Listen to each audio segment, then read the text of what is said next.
So, right off the bat, the energy that I'm getting here is someone that hides a lot of emotional insecurity with valor. Because the Six of Wands is about victory, but it's not like the Chariot. It's not, like a major arcana. It's just a tiny, tiny. To me, I don't really have a positive. I never get a positive feeling with the Six of Wands. I just get, kind of like a look at me, look at what I can do kind of energy. And so the vibe that I'm getting here when I asked who this reading was for, it's for a person who keeps going back to the games that they know that they're good at to build their ego back up every time they face loss, rejection, um, anything negative like that. That they boost themselves back up by kind of playing the same games, doing the same things that they know that they excel at. Because their focus isn't on becoming better, it's on feeling better.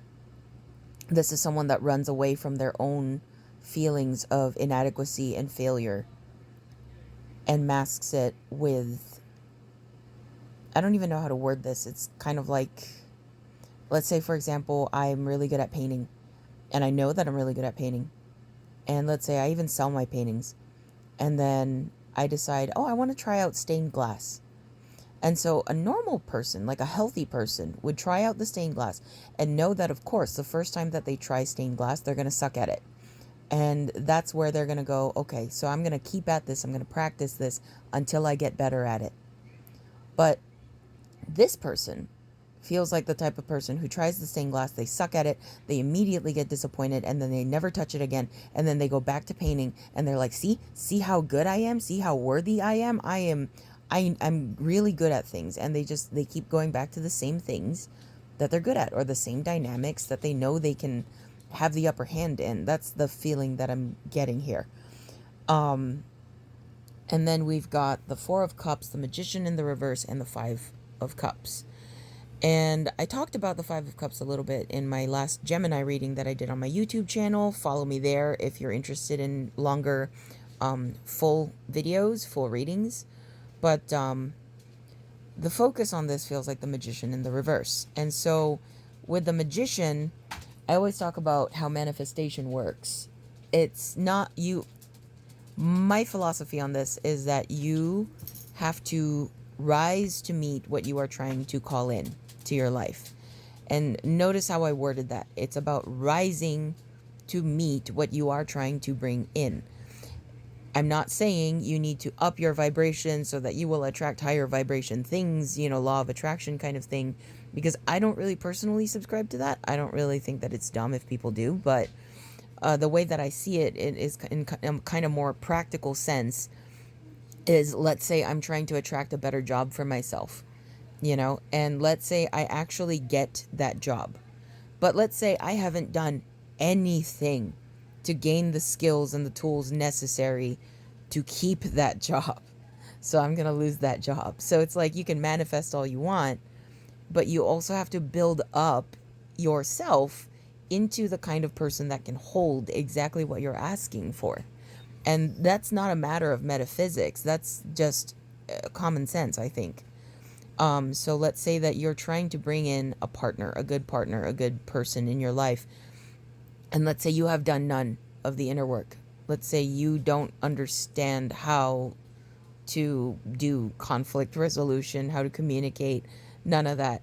And you get this amazing person in your life, you will lose them if you haven't done the work to rise to meet what you are trying to bring into your life. That's why the Four of Cups and the Five of Cups. You're missing opportunities here. You're losing things prematurely here because of this attitude. And then we've got the King, or the Knight of Cups, and the Ace of Wands in the reverse. And the vibe that I got here was somebody that just quietly put something back in their pocket that they were wanting to offer. So it's like, for example, let's say you're going to a potluck and everybody brought amazing dishes and you have your fruit salad in the car, in the back seat. And You get out of the car, you look around, and you see everybody carrying their amazing looking dishes in, and you just kind of put a blanket over your fruit salad and go, never mind. That's the feeling that I get here, because a lot of what goes on here is a lack of self-worth. Because people aren't afraid to put the work into themselves to become better when they're not trying to shield their ego from growing pains. You know, it's people who have a solid sense of self-worth that bother to put the work into themselves. Because why would you invest in something that you don't think is worth investing in? You know, this is a person who actually hides a lot of deep insecurity behind the Six of Wands.